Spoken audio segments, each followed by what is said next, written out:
Well, I have a question, obviously. My name is Ken Herman. I lived in Forest Park for 6 years and 48 years in Greenhills. I've raised 5 children. All of them went through the Greenhills Forest Park school system. They're all college graduates and happily married, thank God. I'm dismayed because of the lack of achievement of the Winton Woods School District. And I've been trying to figure out why that might be. I'm sure there are a number of reasons, and you folks probably know more of them than I do, but I had one suggestion. I think it's apparent that a lot of the kids who are now going to the school are either not attending on a regular basis, they're disruptive, or they just don't want to learn. So the real question I've got to both of you is what can be done to require or encourage the parents, not the kids, but the parents of these kids, so that, you know, their kids will learn. You know, do you have any suggestions for that? I better stand. I'm a little vertically challenged here. I think that there, first off, are some assumptions. I think that when we don't see parents attend meetings, that we assume that they're disinterested. I think that we tend not to initially take into consideration that times have changed and that there are single-parent households where that single parent is working multiple jobs or second shift. So it's not always as simple as to say if they're absent, they don't care. That's a danger. But to your point, I believe that part of it comes from the expectations that we set initially. And let's go back to early childhood education. When we tend to see parents a little more involved when they're bringing their 3-year-olds and 4-year-olds. And they want to make sure that they learn their ABCs and 1, 2, 3s and red, blue, and green. As children get older, and I've watched this because I have a 23-year-old son and a 12-year-old daughter. I didn't do that math right there. But what I've noticed was that the older they got, the more hands-off everyone became. And that was a little disheartening, which told me I had to really get in the game. There was less of an expectation for my daughter. And so I had to take the ownership of putting her where she needed to be to raise that expectation.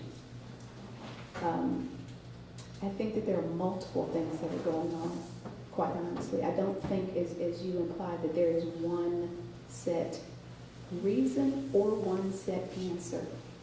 One of the things I would suggest, and I think will help, and I've actually kind of come across this through the campaign trail, is having conversation with people.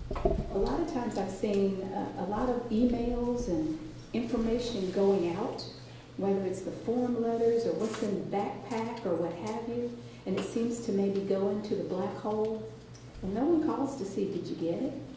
Can we talk about it? Can I come to you? Because sometimes it's not as easy for them to come to the school for whatever reason.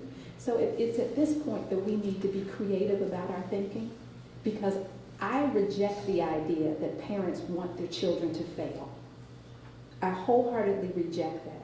But I do believe that there are some parents who need some help in understanding how to help their kids succeed. And how are you going to do that? Well, that's going to take a little bit of elbow grease and a little bit of shoe leather. One of the things I suggested even to the superintendent about a month and a half ago, I said, I did a training at work, and I needed all of the teams to come to this training, and nobody had time to stop what they were doing. They had deadlines, they had things that they had to meet month end. So I put my training on a cart, and I went to them. Sometimes it's time to come out of the ivory tower and come to the people. So if that means I show up at your church and I'm in the vestibule after service, after I've heard a good sermon, and I'm available and I'm near you, so I'm accessible, then that's what I do. I don't hold up and say, I'm going to sit here and you come to me if you're interested, and assume that you're not interested if you can't make the time to come. I'm coming to you.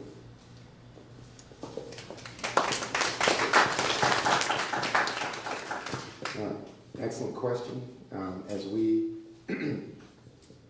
have been engaging our entire community, that question comes up time and time and time again. I would probably say that if the goal here is to have an effective district, then history tells us, and every benchmarking study will tell us, that it's a three-legged stool. Student progress and achievement is this cross-section between strong parent involvement, a very strong academic curriculum and policy from leadership, and a very strong and supportive teacher. Okay? And so what we have to do is begin to look at how well are we doing on each one of those. And as Kim would assert, we can be doing better on parent involvement if we begin to start thinking and incorporating the mindset of today's parents. Right, there may be real reasons why they're not in the classroom, but I don't accept the standard that no child wants to learn. What I do think, though, is that we have to have an educational system that meets children where they are, because there could be some circumstances that may be preventing them from taking everything in that they can handle. But I do think that in a very short way, in a very bottom line way, that standards and expectations is critical. I think we can have, all the money in the world. I think we can have all the policies in the world. But I think if we're missing a standard of excellence, and we're missing the expectation that every person can do what they need to do, I think it all falls apart. And let me give you one example. One of the reasons why I decided to run for went to the school board was because I have a child that's in a district, came home with a book report. Normally this child is doing that on a computer at home, putting together PowerPoints, doing everything. And what that child did, it was an in-class assignment, and the assignment came home with a grade of 96. So as a district parent, that's what you want, is a 96. So bring the assignment to me. What I recognized was that it was a handwritten assignment on a piece of notebook paper with incorrect sentence structure, typos or misspellings on the cover page, and a small bibliography, and that was a 96. So what I'm saying to you is that when we did sit down and speak with the school and the teacher, what we found is, I said, help me understand what the grading system was on that. And the bottom line of it was, we've checked the box. They have a cover page, they have a body, and a bibliography. And so what we're missing is the standard. Where does the subjectivity comes in that says that when a student comes before a teacher, that they have the expectation that their child can perform at a very high level. And keep in mind that before my child went to the district, they were in private school. So as a parent, when I came in, I expected that I was going to volunteer. I was told that I'm going to have to commit a certain number of hours to the classroom. I was told to check progress, but because that was mandatory and that was going to be the only means. And if you couldn't get it, well, let us know, because we'll find other ways. So make a long story short, it's those three legs of the stool. And what we have to do is ask ourselves, are we optimizing our ability to deliver that for the families? And the other part is that I look around here and I look around all the buildings that we've had in the district, and we always use the word excellent. We always use the word, these are the best children. The question is going to be, are we enforcing the policies and the standards that make that true? And I think, I'll be honest with you, I think that we've gotten relaxed in some of those areas, and what we want to do now is get leadership in place that will make sure that the proper standard and expectation is in there. So, tricky question, and the reason it's a long answer is because everybody has to be involved in a child's success. Thank you. More questions?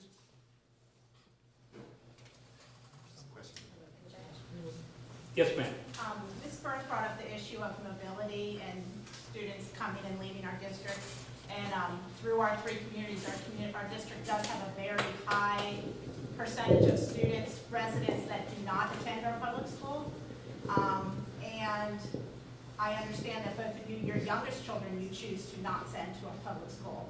And while you're interested in being on board and helping run the school district, at the same time, you've made the personal choice not to send your youngest child to that school. And I was wondering if you could share what your personal reasons are for that and what it would take what changes it would take for you to re-enroll your student in our district. I have been waiting for that question. I cannot tell you for how long. Yes, I can tell you. Long before I thought about the school board, I had to think about my child's education. And I thought about it when we came in the district. I thought about it when I met with the superintendent to see if I could get her in Cameron Park instead of Winton Forest because I had followed the report cards. I thought about it long before her. I thought about it with my son when he was in North Avondale and I pulled him out.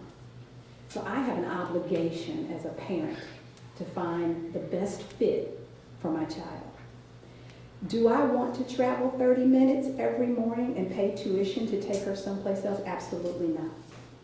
But what I was finding was that as she got straight A's, 2nd, 3rd, 4th, 5th, 6th grade, she was in GTE, she was doing wonderfully, and she could get all her homework done on the bus.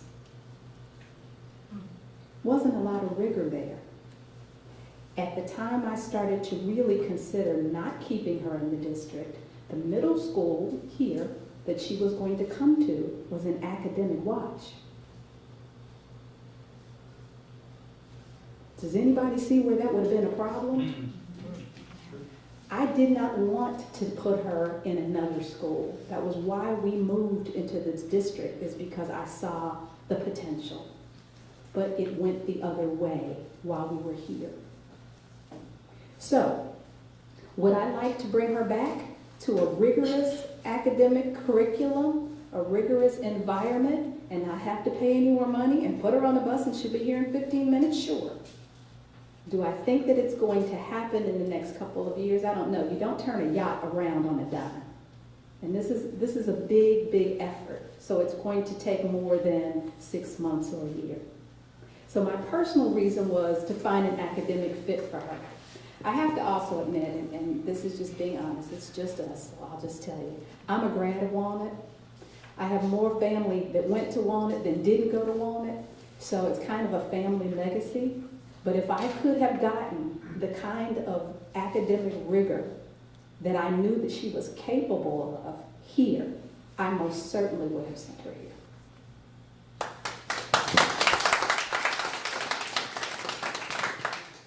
I won't rehash everything that Kim said, but our reasons for our decisions were identical. I think you have to look at your child in terms of where their natural fits and capabilities are, but you also have to look at the long-term horizon and say, if I begin to put them on this pathway and start them on a system of stability, where will they end up? And so when I looked at where the district is strong and effective, I saw spurts of that. I saw that in high school. I saw that, I believe, in one of the grades within one of our buildings. But I didn't see that as a pervasive trend. And so if I were to sit here today, and let's hypothetically say that my daughter is 8 years old, and she enters the 3rd grade. According to the last 4 years of academic performance for our district, by the time she gets to 4th grade, her proficiency would be under state standards. By the time she got to 5th grade, she would drop off in math and science. I think the proficiency in one of these grade levels is just 39%. And it picks up again maybe in 6th, but then it drops down again in 7th grade. And then it goes 8th, and then we get to an effective high school in which there's been some investment with regard to AGS. And so I don't want to continue to move my children around and try to skip around to find the best educational experiences. We have invested 2 of our children in the district, and they're receiving a fabulous education with parent engagement. So our rationale is purely simply looking at where our educational experiences are going to line up, and making sure that wherever we put our child, there's a standard and an expectation. So we hope to be able to influence that for every child in every grade. Thank you.